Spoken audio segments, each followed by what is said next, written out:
Hola, mi nombre es Sergio Alcázar Mendoza y hoy hablaremos sobre uno de los procesos del grupo de inicio. El primero de estos procesos es el desarrollo del acta de constitución. Este proceso es vital para el éxito del proyecto. ¿Por qué? Porque es un proceso en el que pasa la transferencia del equipo que ha vendido, comercializado o hecho la propuesta de proyecto al equipo que posteriormente va a desarrollar y gestionar el proyecto. El objetivo de este proceso es autorizar el proyecto en sí, o bien cada una de las fases de las que está distribuida el proyecto, si es el caso. También es el documento en el que se nombra formalmente al director de proyecto. Todo lo que se haya hecho previamente, el director de proyecto no figuraba como tal. Ha podido desempeñar otros roles, pero no el propio rol de director de proyecto. Además, gracias a este nombramiento del desarrollo del acta de constitución, el director de proyecto va a tener ya la autoridad para asignar y distribuir todo tipo de recursos dentro del proyecto, y es el documento donde se va a recoger todas las necesidades que debe cumplir el proyecto para la organización que lo gestiona. Si vemos el esquema de flujo de procesos, las entradas y salidas, vamos a ver que la mayoría de elementos que tenemos como entradas son elementos que vienen externos al proyecto. Hasta ahora no hemos tenido ni un proceso previo, por lo tanto va a ser información previa que tendrá que ir recogiendo el director de proyecto. Uno de los elementos de entrada es el enunciado del trabajo del proyecto. Aquí lo que hacemos es recoger de una manera muy resumida o de alto nivel en qué va a consistir el proyecto, lo cual va a ser la finalidad, el resultado que se espera del proyecto, de acuerdo a una serie de necesidades del negocio. Se va a describir de una manera muy resumida el alcance del proyecto y se va a explicar cómo está relacionado este proyecto con el plan estratégico de la organización. Otro elemento de entrada para elaborar el acta de constitución es el caso de negocio o business case. Este documento, que no lo elabora el director de proyecto, sino el equipo que ha hecho la propuesta comercial o el análisis previo de viabilidad, lo que hace es recoger toda la información con la que está hecho este análisis y por qué el proyecto interesa a la organización. Aunque este documento que se recoge al inicio del proyecto, es necesario ir revisando la consistencia del caso de negocio. Bueno, un tercer elemento que es necesario conocer en el acta de constitución es el tipo de acuerdo que nuestra organización ha establecido con el futuro cliente de nuestro proyecto. En versiones anteriores del PMBOK se habla de contratos. Hacía una referencia muy clara entre la organización y el cliente. En la edición actual del PMBOK, este concepto se amplía a un marco mucho más amplio, que es del acuerdo. Esto va a ser fuente básica para que el director de proyecto tome las decisiones necesarias sobre el ciclo de vida del proyecto. Además de esas tres entradas exclusivas para el desarrollo del acta de constitución, vamos a tener dos entradas habituales en muchos procesos que recoge el estándar de PMBOK. Entre dos son los factores ambientales de la organización y los activos de la organización. Los factores ambientales de la organización son todas las circunstancias que rodean al entorno donde se desarrolla el proyecto. Pueden ser estructura y cultura de la organización, la infraestructura, disponibilidad de recursos, administración de personal, entre otros. También tenemos los activos de los procesos de la organización. Básicamente es el propio sistema de la organización que va a desarrollar el proyecto, que de una manera nos evita el tener que inventar la rueda cada vez que ponemos en marcha un proyecto. Entre ellos tenemos los procesos y procedimientos, y por otro lado tenemos bases corporativas de conocimiento.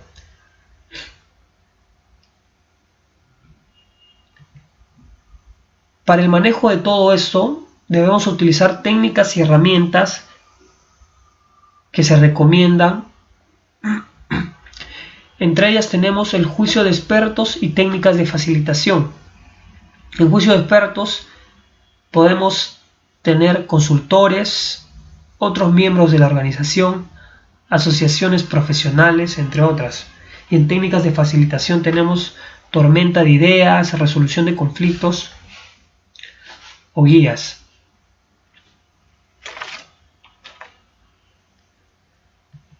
Con estos elementos de entrada del enunciado, el enunciado del alcance del proyecto, casos de negocio, tipo de acuerdo que hemos establecido y las herramientas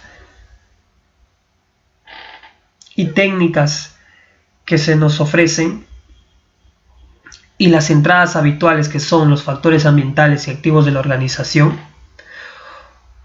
ponemos todo en un documento único que se denomina acta de constitución del proyecto.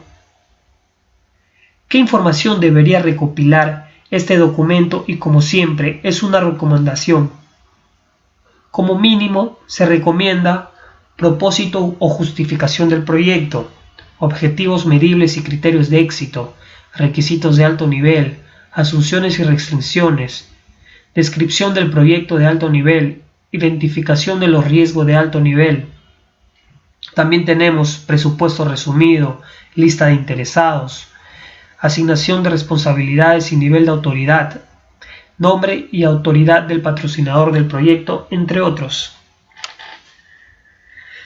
La relación del acta de constitución con el resto de procesos es prácticamente total. En casi todas las áreas de conocimiento va a servir como entrada el acta de constitución. Es el elemento clave para poder poner en marcha nuestro proyecto. Con motivo de ejemplo, mostraré un acta de constitución de un proyecto ya elaborado. Como lo mencionado antes en la teoría, lo primero que se desarrolla es el enunciado del proyecto. El enunciado del proyecto de esta acta de constitución es la gestión de seguridad de accesos para la Cámara de Comercio de la Libertad.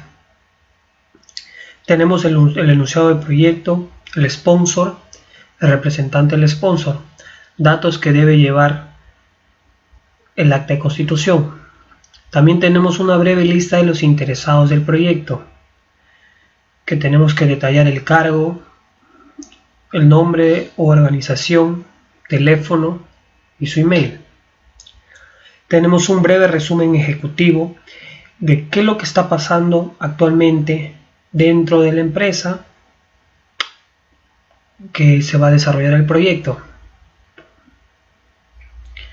Tenemos la justificación del proyecto, como podemos observar las necesidades del negocio, que vienen a ser en este caso una entrada para el acta de constitución, que eso es el caso de negocio. También tenemos los objetivos del negocio,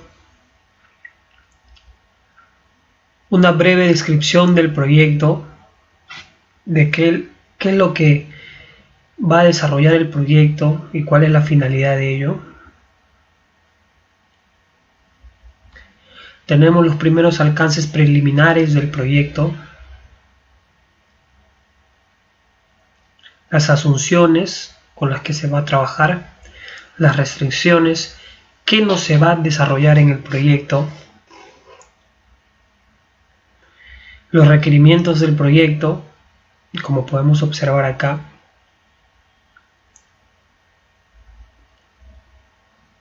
los hitos y entradas de la gestión de proyectos,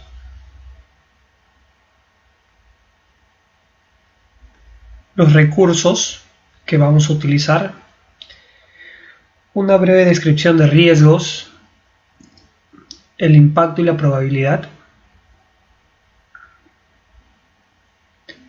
También tenemos el organigrama del proyecto, cómo está elaborado. A la cabeza tenemos el gerente del proyecto, líder de proyecto, analista, programador, tenemos testers. Las responsabilidades que están detalladas, los interesados, su nombre y el rol o la responsabilidad que cumplen cada uno de ellos, como por ejemplo tenemos a interesado en la Cámara de Comercio, tenemos al señor Carlos Pérez Smith, que es el gerente del proyecto. Tenemos otro interesado, grupo de proyecto, nombre Juan Pablo Arana, que es el líder del proyecto, y entre otros. Y para finalizar tenemos la aprobación del acta, que tiene que ir el nombre del representante, del sponsor y el director del proyecto, su firma y la fecha en la que se ha desarrollado esta aprobación. Bueno, un breve ejemplo de cómo se elabora un acta de constitución de un proyecto para fines prácticos y teóricos. Y bueno, gracias.